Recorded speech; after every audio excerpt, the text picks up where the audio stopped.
নমস্কার। রম্য গল্পমালার পক্ষ থেকে সকল শ্রোতা বন্ধুদের জানাই স্বাগত। আপনাদের সাথে আমি রম্য মাইতি।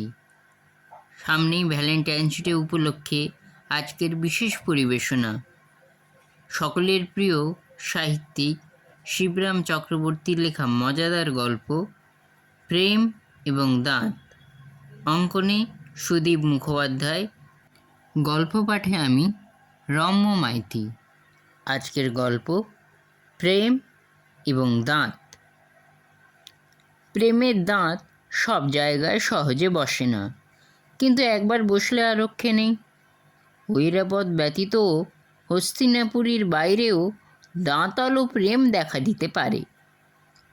মঞ্জুলা একেবারে গালে হাত দিয়েই হাজির। ডলিদি যে কাজ করতে পারেন আমি কোনোদিন স্বপ্নেও ভাবিনি। কী কাজ করলেন শুনি? আমি প্রশ্ন করি। আর তোমার এই ডলিদিটি বা কিনি? ডলিদি আমাদের পাড়ার এক মেয়ে বললে ঠিক পরিচয় হয় না। এ পাড়ার যুবতীদের তিনি অন্যতমা, যদিও বয়সটা তাঁর 37 বছরের 1 ঘন্টাও কম না, এবং যদিও সবার প্রতি তাঁর ঘৃণার অবধি নেই। মঞ্জুলা বলে, খুব বুঝি অবজ্ঞার চোখে দেখে থাকেন তোমাদের? আমি জিজ্ঞাসা করি, একটু আশ্চর্য হয়েই। বলতে কি, অন্তত মঞ্জুলার মতো মেয়ের প্রতি তাঁর ঘৃণার একটু অবধি থাকা উচিত ছিল। ওকে তো কোনো কারণেই আমি অবজ্ঞেয় ভাবতে পারি না। অবশ্যই অজ্ঞেয় কোনো কারণ থাকলে তা আমার জানা নেই, কিন্তু তাহলেও একটি মেয়ের সম্পর্কে আমি আর ডলিদি যে সব বিষয়ে একমত হতে পারবো, এতটা আশা করা অন্যায়। আমাদের নয় গো, আমাদের নয়, তোমাদের পুরুষদের ওপরেই তার অপরিসীম ঘৃণা, মঞ্জুলা জানায়। অন্তত আজ পর্যন্ত আমরা তাই তো জানতাম। বলো কি? মঞ্জুলা আমাকে রীতিমতো অবাক করে দেয় এবার। সত্যি, আমরা বড্ড শক খেয়েছি। বলা নেই কওয়া নেই, হঠাৎ একেবারে বিয়ের নোটিশ। লোকটার সঙ্গে মাত্র 3 দিনের আলাপ, এর মধ্যেই অদ্ভুত কাণ্ড ডলিদির। পূর্বজন্মের পরিচয় থাকলে এই জীবনে 3 মিনিটের ঝালিয়ে নেওয়াই যথেষ্ট, তাই নয় কি? আমি বলি, পাত্রটি কে শোনা যাক? ডলিদির অফিসেই কাজ করে, সাপ্লাই ডিপার্টমেন্টে। দেখেছি পাত্রকে, কিন্তু সে যে কি দেখেছে ডলিদির মধ্যে সেই জানে। প্রশ্নটা মঞ্জুলার নিকট জটিল রহস্য হলেও আমার কাছে জলবৎ। প্রেমের চক্ষু কিছুই দেখে না, দেখতে শুরু করলেই তা জ্ঞানের চক্ষু হয়ে দাঁড়ায়। মাছ কি বড়শি দেখতে পায়? কচু গাছ কি অসিকে চেনে? অন্তত কচু কাটা হবার আগে ভাগে। ডলিদির সুপাত্র যদি ডলিদির মধ্যে বড়শি অসিকে না দেখে থাকে, তাতে বিস্মিত হবার কিছু ছিল না। দেখো, দেখাদেখির কথাটা তুলো না। সবাই তো আমাকে ভয়ঙ্কর বিচ্ছিরি দেখে, কিন্তু তুমি। আমি বলতে চাই, আমিও তাই দেখি, মঞ্জুলা বাধা দিয়ে বলে। কিন্তু আমার কথা আলাদা। আমার তুলনা কেন? পুরুষ মানুষের তো একটা রুচি থাকা উচিত। তা বটে, কিন্তু সবার কি থাকে? এই যেমন, বলে এবার আমি নিজের দৃষ্টান্ত স্থাপন করতে এগুই, এবং আবার মঞ্জুলার তরফ থেকে ধাক্কা আসে, এবং ধাক্কার মতো ধাক্কাই এবার। তাও যদি ডলিদির দাঁতগুলো পোকায় না খেয়ে দিত। মঞ্জুলা প্রাঞ্জল করে।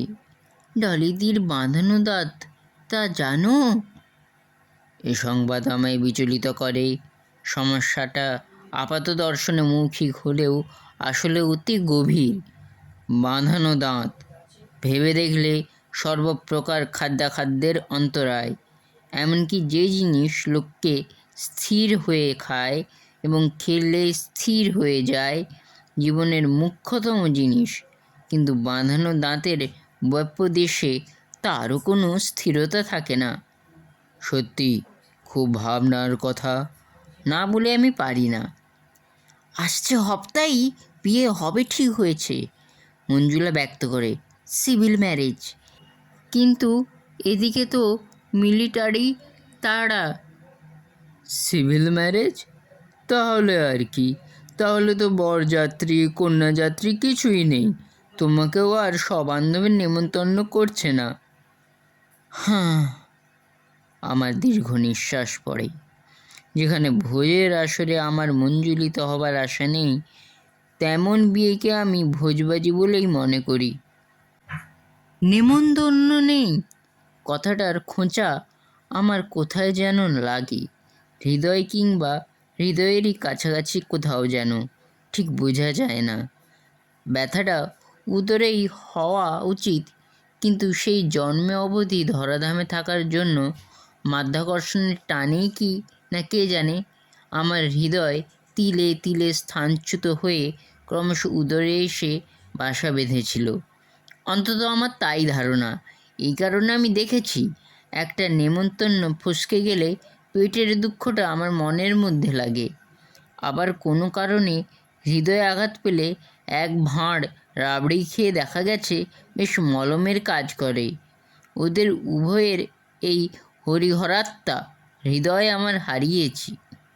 এই একাকার দশার জন্যই আমার উদরের পরিধি একটু বাড়বার দিকে কিনা তা আমি বলতে পারবো না। যাই হোক, মঞ্জুলার কথায় আমার মনের ভেতরটা মোচড় দিয়ে উঠল। ডলিদির বিয়েতে কি উপহার দেওয়া যায় আমি তাই ভাবছি, মঞ্জুলা বলে।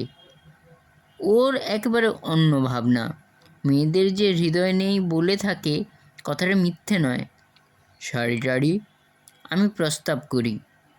ওরে বাহ, যা দাম! মঞ্জুলা চমকে ওঠে। দামের জন্যেও কিছু যায় আসে না, পাবো কোথায়? তাছাড়া ডলিদির আবার শাড়ির অভাব। চাকরি থেকে যে মোটা টাকা আসে ডলিদি তার নিজের সুখ এবং শাড়ির জন্যই উড়িয়ে দেন জানা গেল।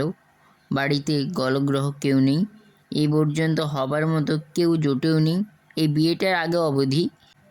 কাজেই সুখের বিষয়ে নিশ্চিত করে কিছু বলা না গেলেও শাড়ির ডলিদির সীমা ছিল না। তাহলে আর কি দেবে? দাঁতের মাজন টাজন দিয়ে কি কোনো লাভ আছে? আমি জানতে চাই। ঠিক বলেছ, ডলিদিকে নতুন এক সেট বাঁধানো দাঁত দিলে কেমন হয়? খুব সারপ্রাইজ হবে নয় কি? মঞ্জুলা উৎসাহিত হয়ে ওঠে।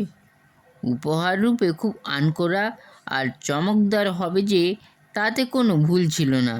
একাধারে উপহারিতা এবং উপকারিতার এমন চমৎকার যোগাযোগ বিরল। তবু আমি একটু খুঁত করি। বরের সামনে যেন উপহারটা দিয়ে বসো না, বিয়ের আগে তো নয়। কনের খুঁত বেরিয়ে গেলে বিয়েটা ভেঙে যেতে পারে। তখন কি করে ডলিদিকে না জানতে দিয়ে তাঁর দাঁতের মাপ আদায় করা যাবে সেই সমস্যা দাঁড়ালো। অবশেষে ডেন্টিস্টের কাছে যাওয়া হলো। ডলিদিকে যদি ভুলিয়ে ভালিয়ে একটা আস্ত আপেলে আকর্ণ বিস্তৃত কামড় বসাতে বাধ্য করা যায়, তাহলে তার ভুক্তাবশিষ্ট থেকে মাপসই এক পাটি বাঁধাবার কোনো অসুবিধা হবে কিনা তিনি জানালেন।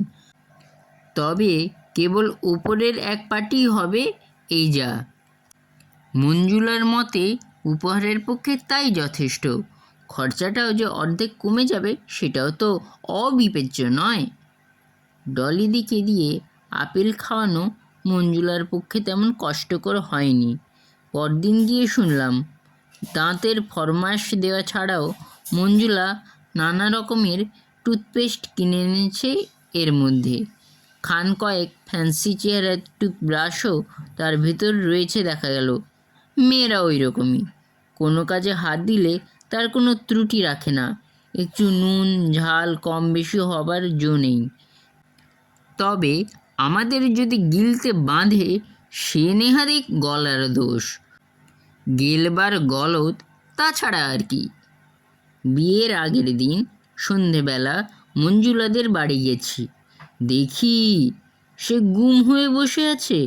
তার বদলে যে আমাকে হাসি মুখে অভ্যর্থনা জানালো, সে তার সেই এক পাটি দাঁত, মুক্তার মতো ঝকঝকে দাঁতগুলো টেবিলের ওপর মুক্তা হাসি ছড়াচ্ছিল। ষোড়শীর দাঁতের মতোই অনিন্দনীয় 16টি সেই দাঁত। মঞ্জুলাও তাদের দিকে এক দৃষ্টে তাকিয়েছিল। পরকীয়া দন্তরুচি। কি হয়েছে, এমন মনমরা কেন? আমি জিজ্ঞেস করলাম, দাঁতের পাটিটা হাতে নিয়ে। ডলিদি হয়তো আজ হঠাৎ এসে পড়ায় উপহারের ব্যাপারটা বেফাঁস হয়ে গেছে আমার মনে হতে থাকে। ডলিদি সব জেনে ফেলেছে বুঝি? এত কষ্ট করে এত হাঙ্গামা পোয়াবার পর এমন উপহার বুঝি ওর পছন্দ হলো না? না না, ডলিদির খুব পছন্দ হয়েছিল, মঞ্জুলা মৃদুলা হয়ে জানায়। দাঁত দেখে ডলিদি নেচে উঠেছিল বলতে কি, কিন্তু কিন্তু বলতে কি দুঃখে ভারে ভেঙে পড়ল মঞ্জুলা। কিন্তু আবার কি হলো? আমি খুঁজিনি। সমস্ত সেই নষ্ট আপেলটার কারসাজি, সে বলে। সেই যে সে আধখানা আপেল ডেন্টিস্টের কাছে নিয়ে গেছিলাম, মনে আছে? পথে যাওয়ার সময় সে যে আরও শুকিয়ে আরও আধখানা হয়ে যাবে তা কে জানতো। ফলে দাঁতের পাটিটাও মাপে খাটো হয়ে গেছে।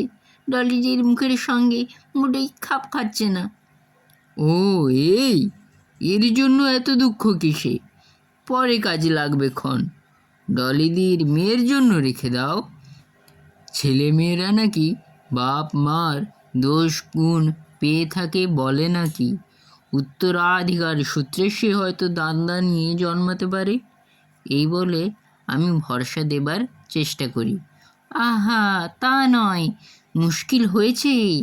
আজ সকালে ডলিদির নিজের উপরের পাটিটা মাজবার সময় হঠাৎ হাত ফসকে পড়ে গিয়ে ভেঙে গেছে, একেবারে টুকরো টুকরো। তার মানে ডলিদির সারা উপরের শাড়ি ফাঁক, অথচ কাল ডলিদির বিয়ে। ও, বুঝেছি, দাঁতের সঙ্গে বিয়েটাও ভেঙে গেল। অলক্ষ্যে আমার অশ্রু জল পড়ে। হায়, এই পৃথিবীতে দাঁত, প্রেম, জীবন সবই ক্ষণভঙ্গুর, কিছুই কিছু নয়। সমস্তই বিধাতার কাঁচা কাজ, কাচের কাজ। না, অতটা গড়ায়নি, মঞ্জুলা বলে। তার কারণ ডলিদির বর কি করে যে সেই মহাভাব সে ব্যক্ত করবে ভেবে পায় না। বড্ড ভালোবাসায় পড়ে গেছে ডলিদির, তাই তো আমাকেই ভাষা জোগাতে হয়। হ্যাঁ, মঞ্জুলা আধা হাত ঘাড় নাড়ে। ডলিদির দাঁতের কথা না শুনে তক্ষুনি সে তার নিজের দাঁত বার করে ফেলল। দুপাটি, তারও বাঁধানো দাঁত জানা গেল তখন। তারপর সেই দাঁত সে মেজে আছড়ে টুকরো টুকরো করে ফেলল তক্ষুনি, সেই দণ্ডেই। দুজনের কারোরই কোনো দাঁত নেই, আর দুজনেই বেশ হাসি খুশি। ব্যাস, সুখে থাকলেই হলো, দাঁতে কি আসে যায়। আমি সাবাস দিয়ে বলি, গোটা কয়েক দাঁত থাকলেই কি আর না থাকলেই বা কি, ভালোবাসাই হচ্ছে আসল। আমিও সেই কথাই ভাবছি তখন থেকে, মঞ্জুলা বলে। মনে করো, আমার যদি একটাও দাঁত না থাকতো, তুমি কি আমায় ভালোবাসতে? কথাটা ভাববার মতো, কিন্তু এখনই ভাববার মতো বোধ হয় নয়। কেননা দাঁত থাকতে দাঁতকে মর্যাদা না দেওয়ার কোনো মানে হয়? তাই ওর দুর্ভাবনাটা অক্লেশেই আমি হেসে উড়িয়ে দিতে পারি। নিশ্চয়ই, তোমার যদি একটাও দাঁত না থাকে তাতে আমার ভালোবাসা বিন্দুমাত্র কমবে না, তুমি দেখে নিও। সত্যি বলছো? সত্যি? আহ, বাজলাম।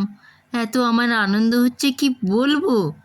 কিন্তু তোমাকে কিন্তু তোমার সাবধান বজায় রাখতে হবে সেই বুড়ো বয়স পর্যন্ত। রাখবে তো আমার এই অনুরোধ? প্রেমের উপর এটা যেন একটু বেশি রকমের জুলুম করা হচ্ছে বলে আমার মনে হয়। দাবিটা একটু জবরদস্তি যেন। তথাপি ওকে আশ্বাস দিতে আমি পেছপা হইনি।